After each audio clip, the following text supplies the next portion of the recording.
السلام علیکم ورحمۃ اللہ وبرکاتہ۔ پروگرام ہدایت الامہ کے ساتھ راجہ انصار حاضر خدمت ہے۔ آج ہمارا موضوع ہے عدم ایمان کے باعث کفار کے سارے اعمال رائے گاں چلے جائیں گے۔ سورہ البقرہ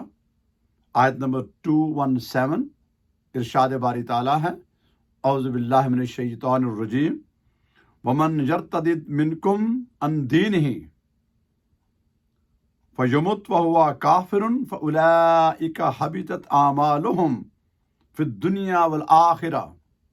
واولئک اصحاب النار ہم فیہا خالدون۔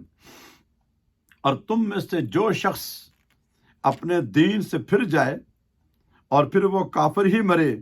تو ایسے لوگوں کے دنیا اور آخرت میں تمام اعمال برباد اور تباہ ہو جائیں گے، اور یہی لوگ جہنمی ہیں، وہ اس میں ہمیشہ رہیں گے۔ یعنی کہ جن کا ایمان نہیں ہے، آخرت میں ان کا کوئی حصہ نہیں ہے۔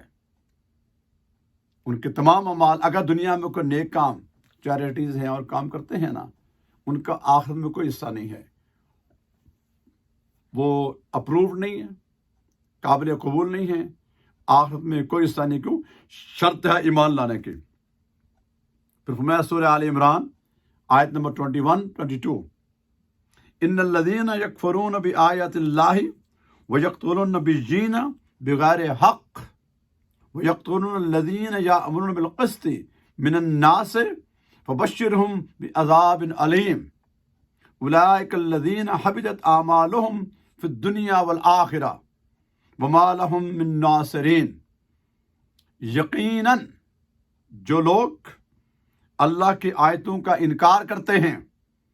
اور انبیاء کو ناحق قتل کرتے ہیں، اور لوگوں میں سے بھی انہیں قتل کرتے ہیں جو عدل و انصاف کا حکم دیتے ہیں، سو آپ انہیں دردناک عذاب کی خبر سنا دیں۔ یہ وہ لوگ ہیں جن کے اعمال دنیا اور آخرت دونوں میں غارت ہو گئے اور ان کا کوئی مددگار نہیں ہوگا۔ ایک تو کافر ہے نا، جو ایمان نہیں لائے اور اس زمانے کے انبیاء کو ان کا ناحق قتل کیا، وہ تو قطعی جہنمی ہیں ہی۔ لیکن وہ لوگ جو دنیا میں بظاہر دعویٰ کرتے ہیں کہ ہم تو عدل و انصاف والے ہیں، لیکن انہوں نے لوگوں کا ناحق قتل کیا، لوگوں کا حق چھینا، لوگوں کے جو حقوق تھے ان کو غصب کیا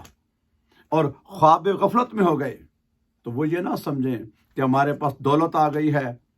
طاقت آ گئی ہے، اقتدار آ گئی ہے، جیسا کہ آج کل دنیا میں ہو رہا ہے سامنے۔ اور بالخصوص جو صاحب اقتدار ہیں ان کے لیے وارننگ ہے، یہ امانتیں ہیں آپ کے پاس لوگوں کی۔ ایک ایک پیسہ، ایک ایک آپ کا اختیار، ایک ایک لائن، ایک ایک لفظ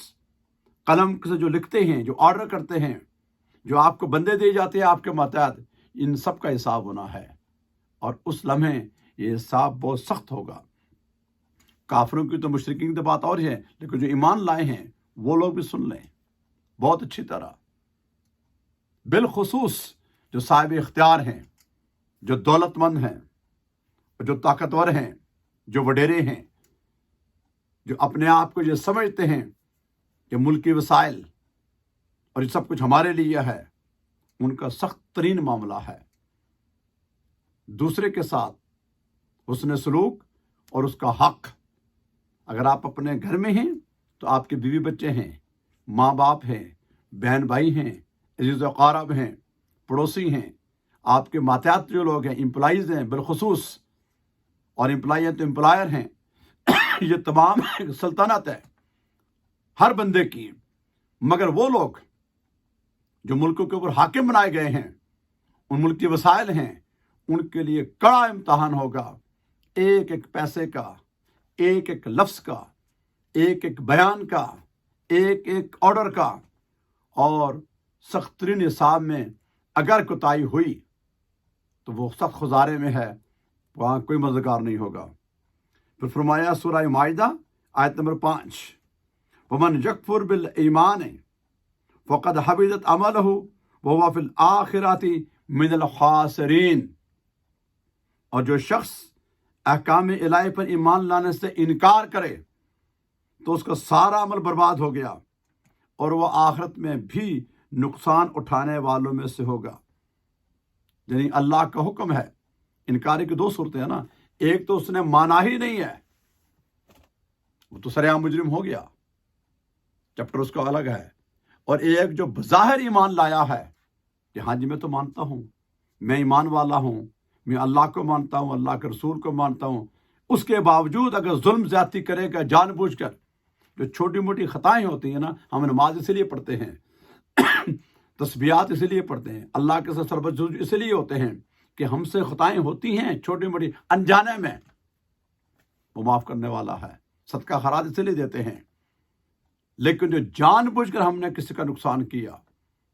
جان بوجھ کسی کا مال، کسی کی عزت، اور بالخصوص ہمارے جائیدادوں کے لین دین ہیں،